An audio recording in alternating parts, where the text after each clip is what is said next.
Sa isang maganda at mapayapang araw, ay nagplano sina Honey at Rizel na mag-date sa kanilang paboritong parke sa gitna ng lungsod. Ang araw na ito ay espesyal para sa kanilang dalawa sapagkat ito rin ang anibersaryo ng kanilang unang pagkikita. Ang ganda ng araw, no? Sabi ni Honey habang hawak-hawak ang kamay ni Rizel habang naglalakad sa lansangan papunta sa parke. Oo nga eh. At mas lalo itong gumaganda dahil kasama kita. Sagot naman ni Rizel na may ngiti sa mga labi. Pagdating nila sa parke, pumunta sila sa kanilang paboritong pwesto na may magandang tanawin ng mga bulaklak at pati na rin mga puno. Dito sila madalas na mag-date at magbahagi ng kanilang mga pinakamahalagang sandali. Honey, gusto kong magpasalamat sa iyo sa lahat ng suporta at pagmamahal mo sa akin. Sabi ni Rizel habang taimtim na tinitignan ng mga mata ni Honey. Mahal kita, ikaw ang nagbibigay kulay at kasiyahan sa buhay ko. Hindi ko alam kung paano ko matitiis ang araw-araw kung wala ka, mahal. Sagot naman ni Honey na may lambing sa kanyang boses.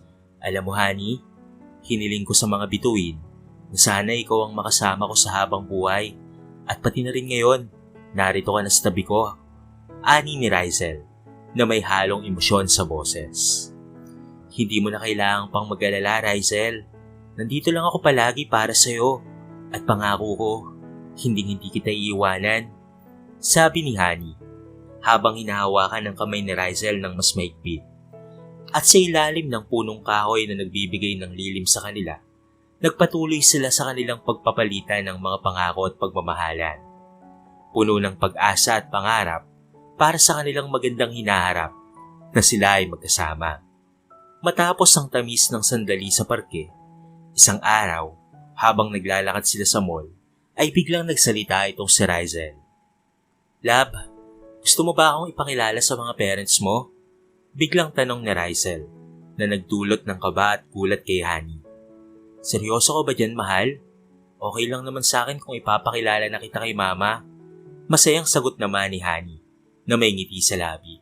Sa isang hapon, dinala ni Honey si Rizel sa kanilang bahay para ipakilala sa kanyang pamilya. Habang nasa pagkainan, nagkaroon ng pagkakataon na mag-usap ang magulang ni Honey at si Rizel. Ano bang kurso mo, Rizel? Tanong ng ina ni Honey na may kahalintulad ng ngiti sa labi. Ako po, ma'am? Ay, nag-aaral po ng community development. Sagot naman ni Rizel na may pagiging maingat sa boses. Hindi ba yun masyadong mahirap at hindi nakakayaman na kurso? Sabi ng ina ni Honey na may kahit bagyang pag-aalinlangan sa kanyang tono. Mama, huwag ka namang ganyan magsalita. Nahihiyang saway naman ni Honey sa kanyang ina. Ma'am, hindi naman po lahat ng bagay patungkol sa kayamanan. Ang importante po ay ang layunin ko na makatulong sa iba at magkaroon ng positibong epekto sa lipunan. Paliwanag ni Rizel na may mapagpakumbabang boses. Medyo nangilid ang kaba sa paligid, ngunit agad itong napalitan ni Honey ng ibang usapan para maging mas maaliwalas ang atmosphere. Nang matapos ang hapunan, kinailangan ng umuwi ni Rizel. Salamat sa pagpapakilala sa akin, love ha. Mahal na mahal kita, sabi ni Rizel habang hinahawakan ng kamay ni Honey. Tandaan mo, mahal ko, nandito lang ako palagi para sa'yo. Tugon naman ni Honey na may ngiti sa labi. Nang makaalis si Rizel, ay agad na nilapitan si Honey ng kanyang ina. Hindi ako boto kay Rizel para sa iyo, anak. Hindi ito ang tamang tao para sa iyo, sabi ng ina ni Honey na may pag-aalala sa kanyang mga mata. Ngunit marahang inawakan ni Honey ang kamay ng kanyang ina at ngumiti. Kilala ko si Rizel, ma, at mahal na mahal niya ako at mahal na mahal ko rin siya kahit ano pong mangyari, sabi ni Honey na may pagiging tiwala sa sarili. Sa paaralan habang naglalakad sila sa hallway, nag-iiya si Honey kay Rizel na sabay na silang kumain. Love, gusto mo bang sabay na tayong kumain sa cafeteria? Tanong ni Honey na may ngiti sa labi. Sorry mahal, may gagawin pa akong importante. Next time na lang tayo sabay na kumain ha? Paliwanag ni Rizel na may pag-aalala sa kanyang mukha. Nalungkot naman si Honey ngunit naiintindihan niya ang sitwasyon. Okay lang, love. Ingat ka sa pag-aasikaso ng mga gagawin mo ha. Sagot ni Honey na may lungkot sa kanyang boses. Mag-isa siyang kumain sa cafeteria. Uwian na nang naghihintay si Honey kay Rysel sa waiting area. Ngunit mag-iisang oras na ay wala pa rin ang binata. Nagdesisyon si Honey na tawagan si Rysel upang alamin kung nasaan na nga ito. Love, nasaan ka na ba? Hinihintay kasi kita sa waiting area para naman sabay na tayong umuwi. Sabi ni Honey sa telepono na may pagkabahala sa kanyang boses. Sorry mahal, nakauwi na pala ako kanina pa. Pasensya ka na kung nakalimutan kong magpaalam sa'yo ha. Sagot naman ni Rysel na may pag-aalala sa boses. Nainis si Honey sa kanyang narinig na kanina pa siya naghihintay nang hindi niya alam na nakauwi na pala ang kanyang jowa. Kanina pa ako dito. Sana naman ay sinabihan mo ako. Sagot ni Honey na may bahid ng galit sa boses bago binaba ang tawag. Mabilis na sumakay si Honey sa sasakyan para siya ay makauwi na. Nang makarating sila sa bahay, napansin ng ina ang pagkainit ng ulo ni Honey. Anak, anong nangyari? Bakit ganyan ka? Tanong ng ina ni Honey na may pag-aalala sa kanyang mukha. Naglakas loob naman si Honey na sabihin sa kanyang ina ang nangyari sa paaralan patungkol sa kanila ni Rysel.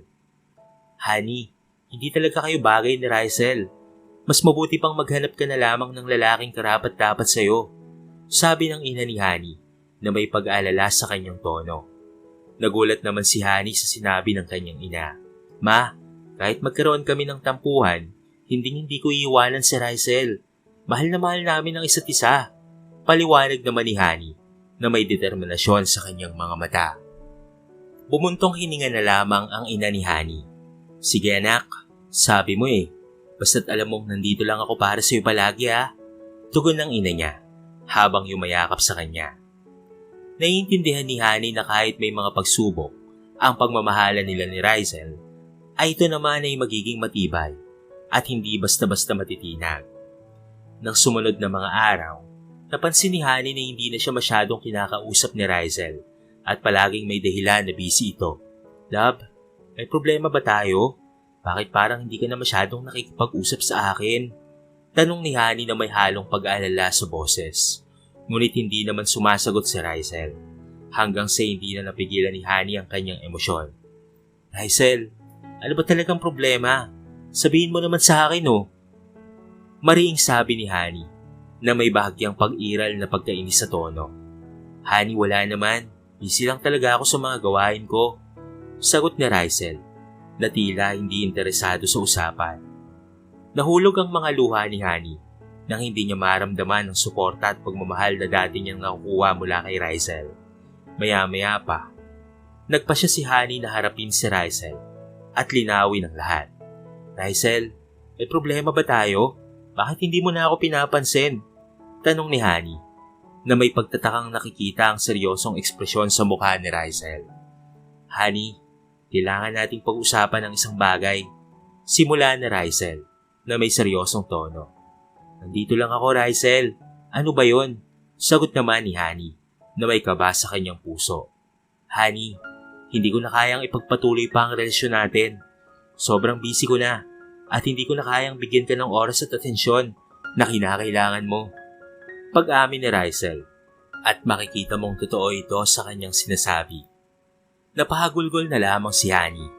Hindi siya makapaniwala sa kanyang narinig. Rysel, huwag mo namang gawin to. Mahal kita at handa akong maghintay at magtiis. Hindi mo kailangan gawin to. Wika ni Honey na may pagmamakaawa sa kanyang boses. At panay ang hingi ng tawad ni Rysel na tila wala ng pag-asa sa kanilang relasyon. Mabilis na yumakap si Honey sa likod ni Rysel. Ngunit nagpupumilit si Rysel na tanggalin ang mga kamay ng dalaga hanggang sa makawala na siya sa yakap. Nang umalis si Rysel, nag-iisa na lamang si Honey. Umiiyak at nagtatanong sa kanyang sarili kung saan nagkulang at kung paano maaaring maibalik ang dating kasiyahan at pagmamahalan sa pagitan nilang dalawa. At sa paglipas ng panahon ay unti-unti nang nakabangon si Honey mula sa sakit at pait ng kanyang nakaraan. Naging okay na siya at nakakalimutan na niya ang sakit na dala ng pag-iwan sa kanya ni Rysel sa kanya noon. Isang araw, sa hindi inaasahang pagkakataon, ay nakita ni Honey si Rysel sa isang okasyon. Nagmulat muli ang mga alaala kasama ang kanyang dating minamahal. "Kamusta ka na?" tanong ni Rysel na may pag-asa sa kanyang mga mata. Ngunit hindi pinansin ni Honey ang tanong nito. Sa halip ay hinayaan niya na lamang na lumipas ang sandali na puno ng pananahimik. Pilit na humahabol at pumapansin si Rysel ngunit hindi ito pinapansin ng dalaga. Hanggang sa galit na itinanong ni Honey, "Bakit ka pa bumabalik sa buhay ko ha? Ano pang hinahanap mo dito?" Naramdaman ni Rysel ang bigat at galit sa boses ni Honey. "Honey, patawad. Hindi ko na kayang ituloy pa ang buhay ko na wala ka. Hindi ko alam kung paano kita nasaktan noon." Paliwanag ni Rysel na may pagpapakumbaba sa kanyang tono. Nag-flashback ang mga alaala ni Honey at naramdaman niya muli ang sakit ng pagdurusa na dulot ng pag-iwan ni Rysel sa kanya. "Paano mo nagawa yon? Paano mo ako iniwan ng ganun-ganun na lamang?" tanong ni Honey na may halong lungkot sa kanyang boses. Maya-maya pa ay umiyak na si Rysel at sinabi ang tunay na dahilan sa likod ng kanyang pag-alis. "Dahil sa mama mo, Honey, sinabihan niya ako na hindi ako karapat-dapat para sa'yo at mas mahirap lang ako kaysa sa'yo. Pinilit niyang lumayo ako para sa iyong kabutihan." Pag-amin ni Rysel na may pag-iyak sa mga mata. Napahagulgol na lamang si Honey. Hindi makapaniwala sa kanyang narinig. "Naiintindihan mo ba kung gaano kasakit yun para sa akin? Paano niyo nagawa yun sa akin?" Wika ni Honey na halos hindi na makahinga sa sobrang iyak. Nang marinig niya ang salaysay ni Rysel, hindi niya na napigilan ang kanyang sarili at tumakbo papalayo, habang bumubulwak ang mga luha at sakit sa kanyang puso. Nais niyang takasan ang mga alaala ng sakit ng pagdurusa, ngunit hindi niya magawa. Ang sakit ay nararamdaman niya muli, at ito ay mas matindi pa kaysa sa dati. Matapos ang mga pangyayari, ay nagawa rin ni Honey na harapin ang kanyang ina upang alamin ang katotohanan sa likod ng kanyang pag-alis. "Nay, totoo bang pinilit mo si Rysel na lumayo sa akin noon?" tanong ni Honey na may pag-aalinlangan sa kanyang puso. Nagulat ang kanyang ina, ngunit agad itong napalitan ng lungkot at pagsisisi. "Oo anak, pinilit ko siyang lumayo sa'yo dahil sa maling paniniwala at takot para sa'yo. Pasensya ka na anak ha." Hindi makapaniwala si Honey sa kanyang narinig. Nalaman niya na ang kanyang ina, ang taong inaasahan niyang mangangalaga sa kanya at magmamahal, ang siya palang dahilan kung bakit siya ngayon ay nagdurusa. Ilang araw siyang umiyak at hindi makapaniwala sa kanyang mga nalaman. Hindi niya maatim ang sakit at panghihinayang na nararamdaman. Ngunit sa gitna ng kanyang sakit at pagdurusa, napag-isipan niya na hindi tama ang manatili sa galit at lungkot. Kaya naman nagdesisyon siyang kausapin ang kanyang ina. "Nay, pinapatawad na kita, pero hindi ko pa rin maipaliwanag ang sakit na nararamdaman ko.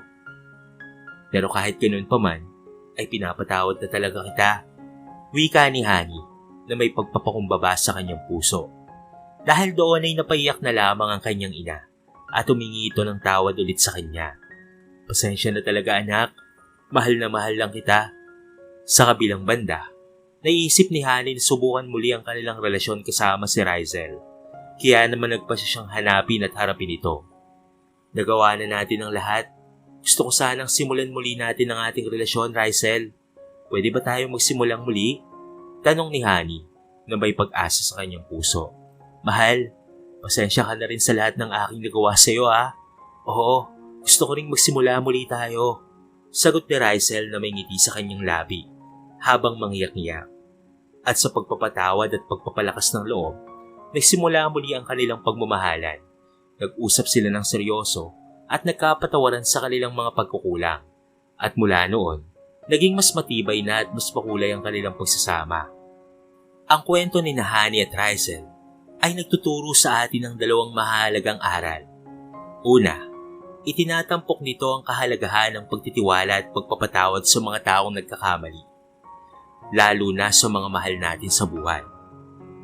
Hindi madaling magpatawad, ngunit sa pagpapatawad ay natututo tayo na magmahal ng higit pa at magbigay ng pangalawang pagkakataon para sa iba. Pangalawa, ipinapakita rin ito na ang pag-ibig ay hindi palaging madali at puno ng kasiyahan. May mga pagsubok at hamon talagang darating sa ating relasyon. Ngunit ang tunay na pagmamahal ay nagtatagumpay sa kabila ng mga ito. Sa kabuuan, ang kwento ay nagpapaalala sa atin na sa huli, sa pag-ibig at pagpapatawad, ay nagbibigay daan sa atin upang makamit ang tunay na kaligayahan at kapayapaan sa ating mga puso.